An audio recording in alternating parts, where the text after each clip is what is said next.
Hello dear students, आप सबों को दीपावली की हार्दिक शुभकामनाएं। Wish you all happy Diwali.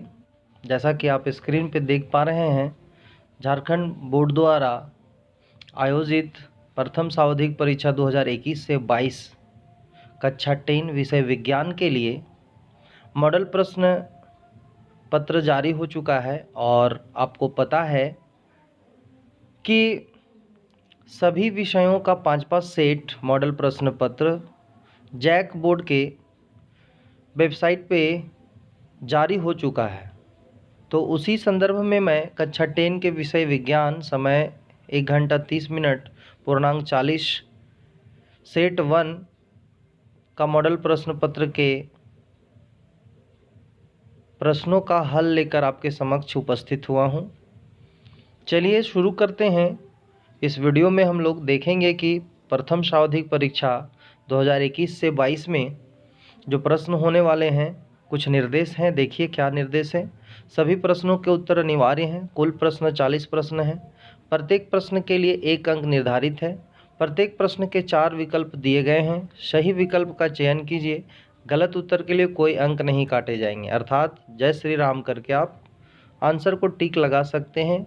कहने का अर्थ है कि अगर आप नहीं जान रहे हैं तो उसे आप टिक आने की एग्ज़ाम में आपको जो OMR सीट आएगा उसको आप कलर करके आ सकते हैं। किसी भी प्रश्न को छोड़ना नहीं है, क्योंकि इसमें आपका नुकसान हो जाएगा यदि आप छोड़ देंगे तो। चलिए देखते हैं। छात्रगण, आपको पता होना चाहिए कि ये जो 5 सेट जो सभी प्रश्नों का मॉडल प्रश्न पत्र जारी हुआ है, वे सभी प्रश्न जो है वो काफ़ी अत्यंत महत्वपूर्ण होंगे। क्योंकि यदि आप इसकी तैयारी कर लेते हैं तो कोई भी बच्चा निश्चित रूप से इसमें अपनी सफलता प्राप्त करने योग्य हो जाएगा। तो चलिए पहला प्रश्न लेते हैं हम लोग। आज के पहले प्रश्न में देखेंगे, दाढ़ी बनाने में किस प्रकार के दर्पण का उपयोग किया जाता है। तो दाढ़ी बनाने में अवतल दर्पण का उपयोग किया जाता है। अगला प्रश्न है, गोलीय दर्पण में फोकस दूरी एवं वक्रता त्रिज्या के बीच संबंध। तो इसमें 2 संबंधों का आप अपने कक्षा में पाठ 10 में पढ़े होंगे कि फोकस दूरी माफ कीजिएगा वक्रता त्रिज्या के बीच 2 संबंध यानी कि 2 सूत्रों से इसे दर्शाया जाता है। पहला है R बराबर 2F यानी 2 इंटू एफ। दूसरा है इसमें F बराबर R/2। यहाँ पर ऑप्शन हमारा जो है बी सही हो रहा है। आगे का प्रश्न है,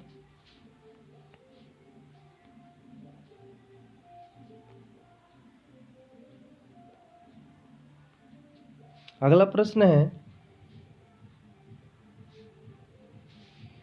3 नंबर, प्रकाश के अपवर्तन की क्रिया में कौन सी भौतिक राशि अपरिवर्तित रहती है। तो इसमें जो सही जवाब होगा वो आवृत्ति होगा। बाकी जो वेग और तरंगदैर्घ्य हैं वो परिवर्तित होते रहते हैं, लेकिन आवृत्ति अपरिवर्तित रहती है। चौथा प्रश्न है, अवतल दर्पण में परावर्तन के बाद किरण किस बिंदु से होकर गुजरेगी। तो आपको पता होना चाहिए कि अवतल दर्पण हमारा ये है। बाहर से ये कलई किया हुआ रहता है, पेंट किया हुआ होता है। इसके बीच में जो है ये मुख्य अक्ष की लाइन जाती है।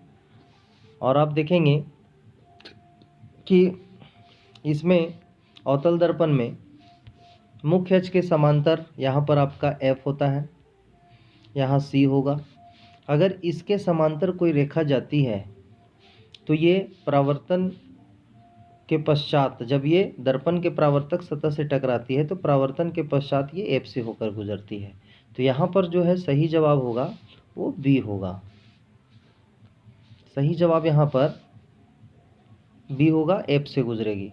अगला प्रश्न है कि किसी दर्पण से वस्तु को कहीं भी रखने से वस्तु के बराबर आकार का सीधा प्रतिबिंब बनता है तो दर्पण होगा। तो आपको पता होना चाहिए इसका सही जवाब होगा समतल तथा उत्तल दर्पण। अगला प्रश्न है छठा, प्रकाश के अपवर्तन के कितने नियम हैं। तो प्रकाश के परावर्तन के 2 नियम हैं। अगला प्रश्न है, किसी गोलीय दर्पण की वक्रता त्रिज्या 50 सेंटीमीटर है तो उसकी फोकस दूरी होगी। आपको पता होगा फोकस दूरी बराबर होता है R/2, जहाँ की फोकस दूरी बराबर दिया हुआ है 50 सेंटीमीटर। और 50 सेंटीमीटर को हम लोग 2 से अगर डिवाइड करेंगे तो यहाँ हमारा आएगा 25 सेंटीमीटर। तो यहाँ सही जवाब जो होगा वो आपका आ रहा है ऑप्शन सी। अगला प्रश्न है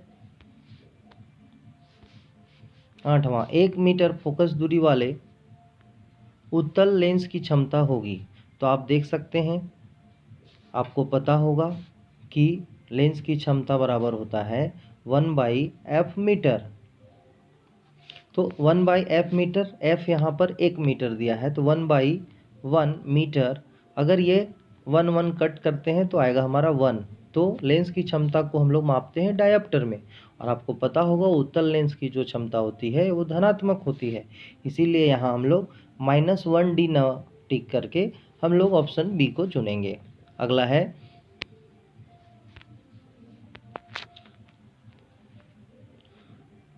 क्वेश्चन नंबर 9, किसी उत्तल लेंस की फोकस दूरी हमेशा होती है।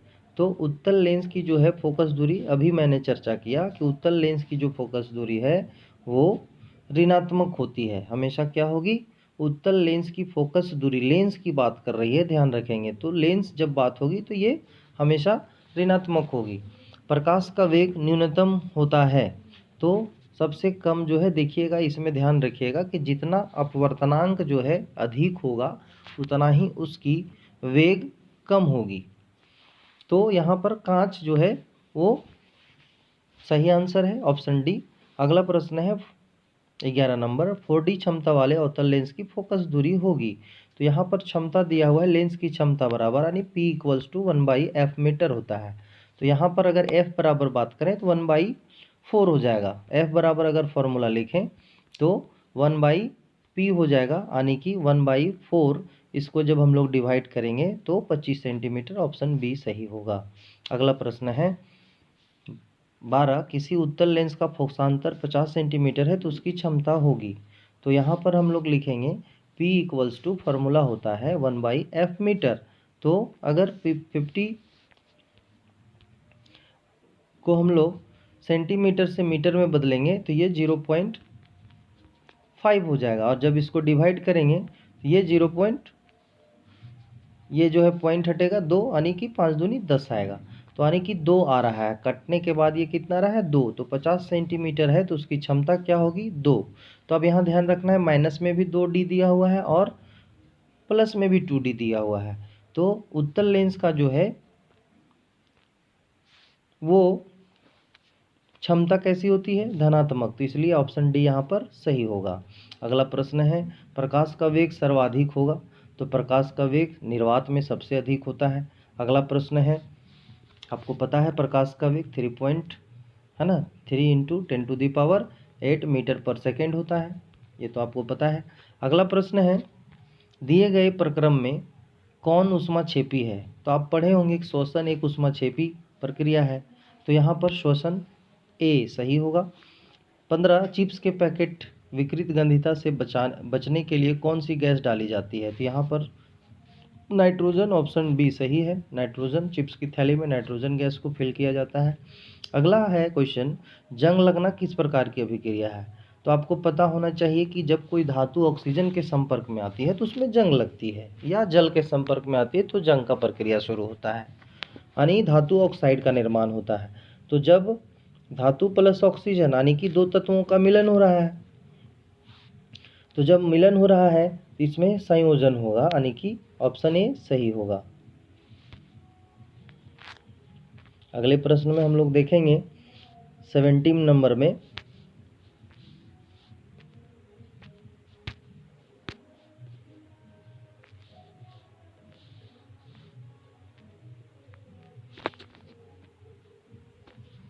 है, दिए गए अभिक्रिया में किस प्रकार का किस पदार्थ का उपचयन हो रहा है? तो उपचयन का अर्थ होता है ऑक्सीजन का जुड़ना। तो ऑक्सीजन किसके साथ जुड़ रहा है? तो आप देख रहे हैं कार्बन जो है यहाँ पर उपचयित हो रहा है, तो सही जवाब होगा यहाँ पर बी। अगला प्रश्न 18, दिए गए कौन सा रासायनिक समीकरण संतुलित है?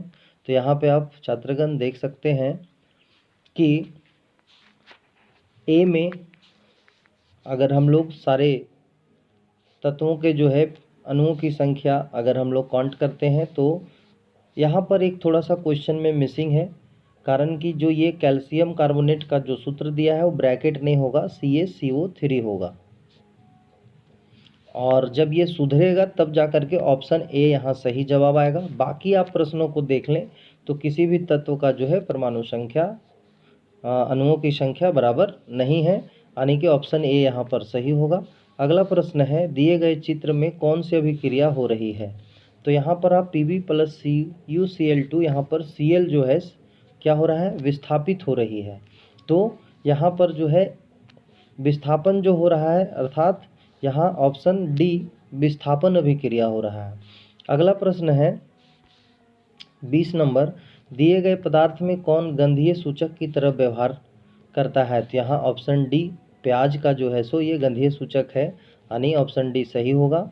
अगला प्रश्न है, हड्डियों को जोड़ने के लिए डॉक्टर किस लवण का प्रयोग करते हैं? प्लास्टर ऑफ पेरिस का, ऑप्शन डी। व्यंजक चूर्ण का सूत्र क्या है? व्यंजक सूत्र का सूत्र जो है CaOCl2 होगा, ऑप्शन सी यहाँ पर सही है। ये सब जो है याद रखने वाली चीज़ें हैं, इसमें कोई भी ट्रिक आपकी काम नहीं होगी, इसलिए आप इसे सीधा सीधी याद कर लें। सूत्र को तो कंठस्थ कर लें चैप्टर 2 का, है ना। जिप्सम का हो गया, व्यंजक चूर्ण, खाने वाला सोडा, धोने वाला सोडा, साधारण नमक, इस तरह से अगर सभी का आप याद कर लेते हैं तो निश्चित रूप से इन प्रश्नों में आप कभी भी गलती नहीं करेंगे। अगला प्रश्न है, इस चित्र में कौन सा अभिक्रिया हो रही है? तो इस चित्र में अगर हम देखें तो अभिक्रिया कैसी हो रही है? तो ये हो रहा है आपका वियोजन अभिक्रिया। कौन सी अभिक्रिया? वियोजन अभिक्रिया। अगला प्रश्न है, टमाटर में कौन सा अम्ल पाया जाता है? तो टमाटर में जो है ऑक्सैलिक अम्ल पाया जाता है, ऑप्शन डी सही होगा। अगला प्रश्न, तनुकरण प्रक्रिया में होती है। तनुकरण का अर्थ क्या है? अम्ल की शक्ति को घटाना। तो अम्ल की शक्ति कैसे घटती है? तो अम्ल की शक्ति हमारी जब उसमें H+ और OH- आयन की सांद्रता में कमी होती है तब जाकर के वो घटती है, यानी तनुकरण प्रक्रिया में H+ और OH- आयन की सांद्रता में कमी होती है, ऑप्शन सी यहाँ सही है। अगला प्रश्न है, निम्नलिखित में कौन प्रकाशीय वियोजन का उदाहरण है? तो आपका ऑप्शन ए यहाँ पर सही होगा। अगला प्रश्न है, अमीबा अपने किस अंग से भोजन ग्रहण करता है? तो ऑप्शन सी कुटपाद से। कौन सा? कुटपाद से होगा। अगला प्रश्न है, पाचन प्रक्रिया में वसा का इमल्सीकरण कौन करता है? तो यहाँ पर वसा का इमल्सीकरण पेप्सिन करता है, तो सही जवाब यहाँ सी होगा। निम्नलिखित में किस जीव में स्वपोषी पोषण होता है?